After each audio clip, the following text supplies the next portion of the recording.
Fala galera, tudo bem? Sejam bem-vindos ao Estogel, sou o professor Horácio.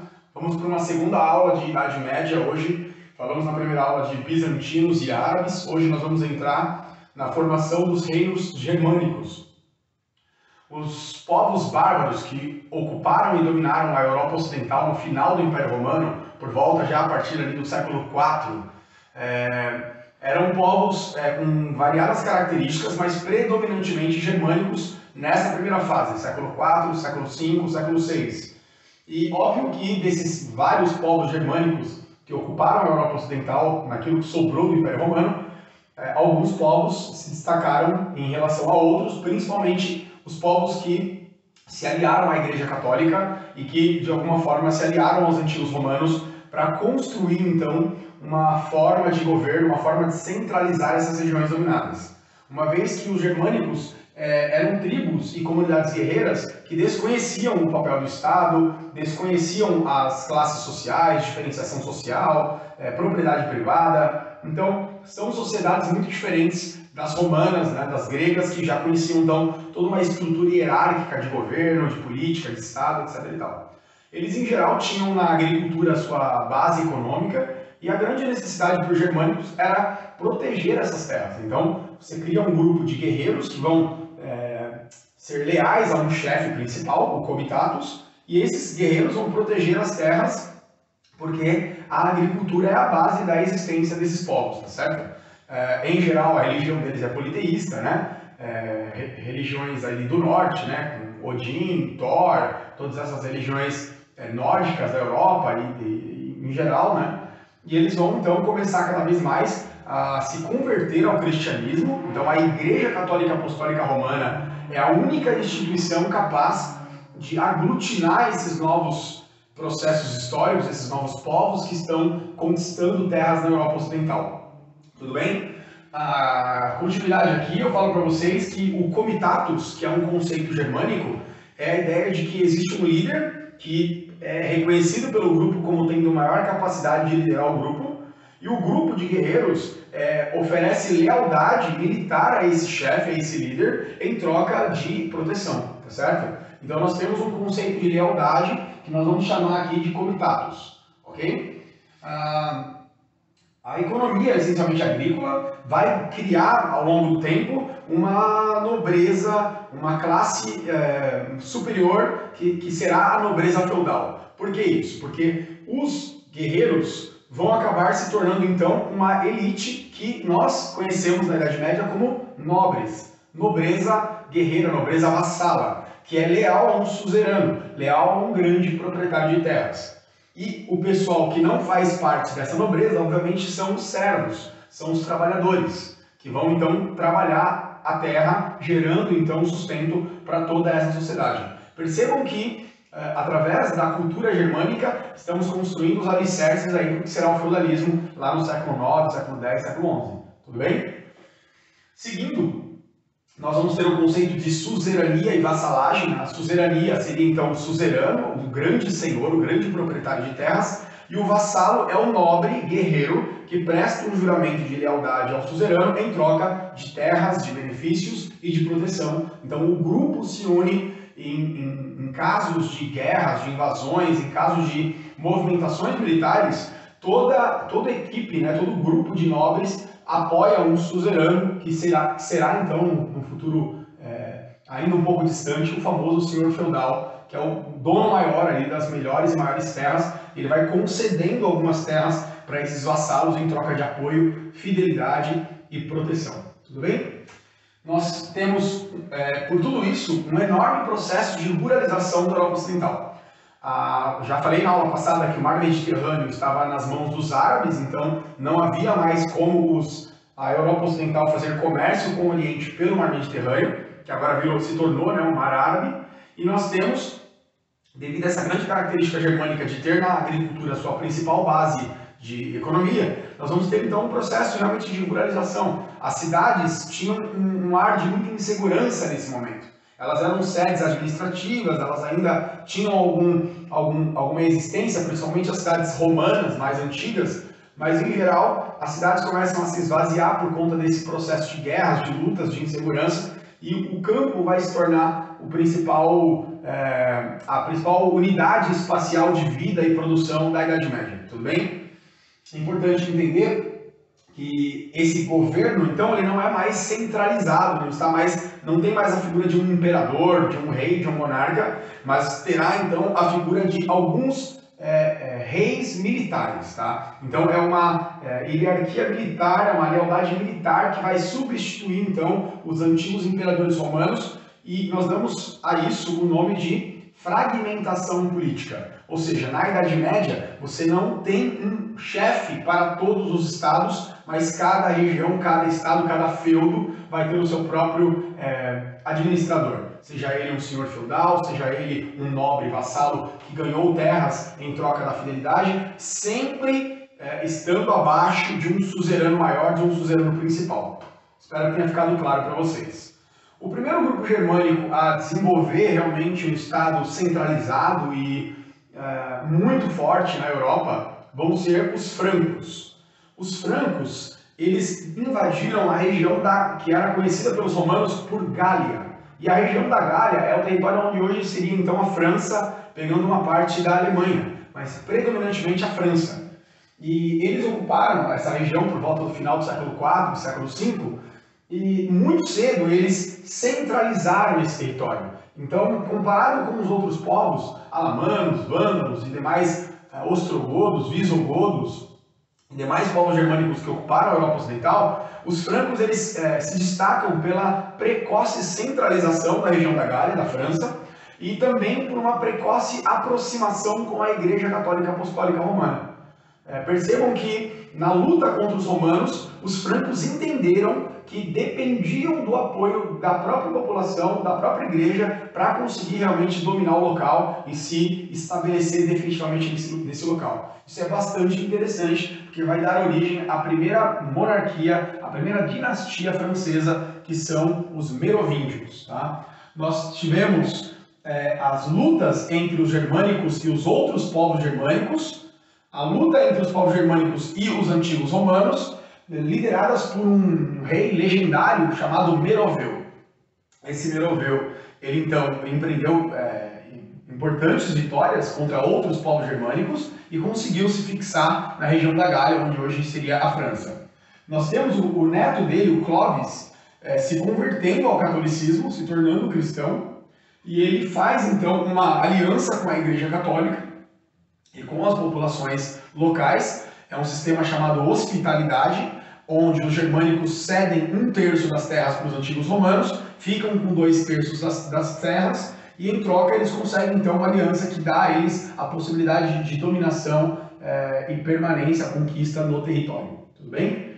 Nós vamos ter sempre uma característica muito marcante da própria cultura germânica. Então, como os germânicos não conheciam um estado centralizado, era muito melhor para eles dividir os territórios em condados, né? Em regiões que cada chefe, cada vassalo, cada nobre poderia então ter um certo controle das regiões. Era um costume desses povos a divisão do território, a fragmentação do território, que é a característica marcante do feudalismo. Tudo bem?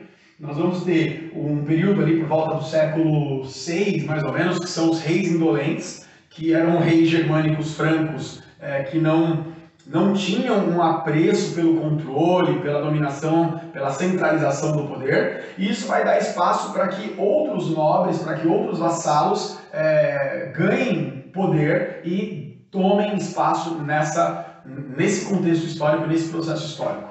É aí então que surge a figura do major-domo. O major-domo não é o rei, não é o monarca, ele é um líder de condado, ele é um líder de província, seria um nobre, por exemplo. E ele, obviamente ligado ao exército, todos esses grupos são essencialmente militares, eles acabam então adquirindo um certo respeito de parte das regiões, poder militar, e vão então começar a mudar e criar o que seria a dinastia merovingia, tudo bem? Nós vamos ter o Pepino de Heristal, que é pai de Carlos Martel. Carlos Martel é famoso por ter vencido a luta contra os muçulmanos, contra os árabes, na Batalha de Poitiers em 732. O Império Árabe, falei na outra aula, ele se expandiu, né, por toda a Arábia, norte da África, chegando ao sul da Península Ibérica, e pela Península Ibérica eles passaram pelas montanhas, chegando ao território francês, e houve uma batalha em que os cristãos europeus, organizados aí nesse reino franco, vencerão e expulsarão os árabes do território. Lembrando, os árabes saem da França, mas permanecem nas regiões que já tinham sido conquistadas, entre elas algumas ilhas no sul da Itália e principalmente o sul da Península Ibérica, que hoje são então Portugal e Espanha. Tudo bem? Carlos Martel dá origem ao que nós chamamos de dinastia carolíngia, tá? Então, a dinastia merovíngia, ela está ligada ao rei legendário Meroveu. E a dinastia carolíngia está ligada diretamente ao Carlos Martel, tudo bem? Que então, o grande salvador da cristandade, assim conhecido, né, por ter vencido os muçulmanos, salvando a Europa cristã da ocupação árabe, que seria possivelmente definitiva se não tivesse vencido essa batalha de Poitiers, tá bom? Nós vamos ter, então, o Pepino o Breve, né, que é um herdeiro, então, de Carlos Martel, se tornando rei da região da Gália, rei da França, em 751, tá? Então aí há sim um processo de centralização, sempre com características germânicas, dividindo o império, vamos dizer assim, em condados, em principados, em ducados. Então aí surge o termo marquês, duque, ok? Que são pessoas leais ao rei que vão então governar partes do território, perfeito? Nós temos, durante esse período, 751, o rei, né, Pepino, ele vai distribuir terras para a Igreja Católica e vai distribuir terras para os nobres que estavam então leais a ele. Isso vai, obviamente, gerar uma enorme riqueza, principalmente para a Igreja Católica, que foi a única instituição que realmente se tornou muito poderosa, podendo então controlar as terras, os dízimos, né, que é 10% de toda a produção anual, e controlar também o poder dos próprios reis, dos próprios imperadores germânicos, uma vez que eles tinham, através do Papa, uma liderança muito forte, né, vamos dizer assim, que nesse período o Papa é o rei da Europa, tá? E ele acaba tendo realmente uma aliança com todos os povos católicos dominados nessas regiões, tudo bem? Para terminar a aula, falando um pouquinho para vocês que Pepino ele estende o território da Gália para o norte da Itália, anexando algumas regiões ao norte da Itália, e vencendo então os lombardos. Os lombardos, que são povos germânicos que tinham invadido a Itália, a Península Itálica, né? A Itália não existe. E o Pepino, então, ele anexa alguns territórios que serão depois doados para a Igreja Católica, dando origem, então, às terras de São Pedro ou aos estados pontifícios, ou seja, a ideia de que a Igreja ela administra, então, vários feudos, vários territórios, basicamente 1/3 das terras da Europa Ocidental passaram ao longo do tempo a fazer parte de domínios da Igreja Católica. Percebam, então, o poder que a Igreja tem nesse período. Nós vamos ter, então, o famoso e mais importante rei carolíngio, que foi Carlos Magno. Carlos Magno, ele vai submeter vários povos, né? Tanto na Itália, quanto no norte da Europa, quanto a leste da Europa. Então, Carlos Magno vai dar ao Império Carolíngio uma configuração de reconstrução do próprio Império Romano, tá? Foi o maior império da Idade Média, foi um império então conquistado e controlado por Carlos Magno. É bem importante entenderem isso. Verifiquem depois nos mapas, né, do período qual era a extensão do território, até onde chegava, até onde não chegava e assim por diante. Tudo bem? Nós temos a divisão, voltando aqui às características germânicas, a criação do conceito de marcos, né, ou marquês, que são os nobres que vão cuidar das áreas dominadas por Carlos Magno, e o cargo de missi domicini, né, que seria então nobres, guerreiros, militares, leais ao imperador e que vão administrar. Na verdade, Carlos Magno criou realmente foi um estado de guerra, né? Então, as tropas carolíngias, elas visitavam e fiscalizavam todas as terras, todos os feudos, vamos dizer assim, cobrando impostos, verificando a ordem, vamos dizer assim, se tudo estava realmente de acordo com o governo, com o imperador. Tudo bem? Daqui eu gostaria muito de dizer para vocês que o final dessa história toda se dá no século IX, uma nova onda brutal de invasões que Carlos Magno e a dinastia carolíngia não vai ser capaz de resistir. Tá? Então nós temos da região da Escandinávia os vikings, que por onde passavam deixavam rastros de violência. Nós temos do norte da África os muçulmanos sarracenos, que eram piratas marinheiros que invadiram e atacaram o sul da França, o litoral da França e o litoral da Itália.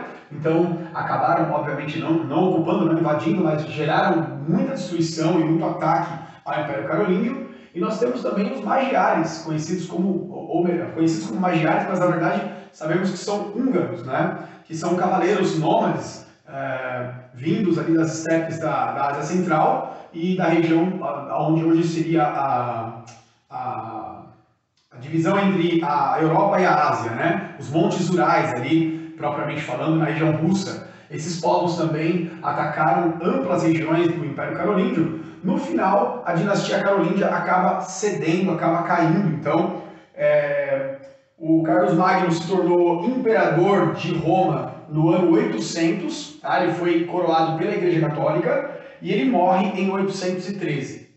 Com a morte de Carlos Magno, o governo dele passou para o seu filho, né? Para o seu filho primogênito, que também depois entrega o poder a 3 dos netos de Carlos Magno, e tudo isso no famoso Tratado de Verdun. O Tratado de Verdun foi assinado em 843 e basicamente dividiu o Império Carolíngio em 3 regiões. Seriam 3 Franças, uma França central, uma França ocidental e uma França oriental. Só para entender, a França oriental seria o que hoje é a Alemanha, tudo bem? Ou parte dela, junto com os países vizinhos ali, tudo bem? E para encerrar de uma vez, o fim da dinastia carolíngia na região da Gália se dá em 911, quando surge um tema da próxima aula, que é o Sacro Império Romano Germânico, que nós teremos então agora novas dinastias dominando essa região. Tudo bem? A minha aula termina aqui, espero que você tenha entendido. Até a próxima, um grande abraço, valeu!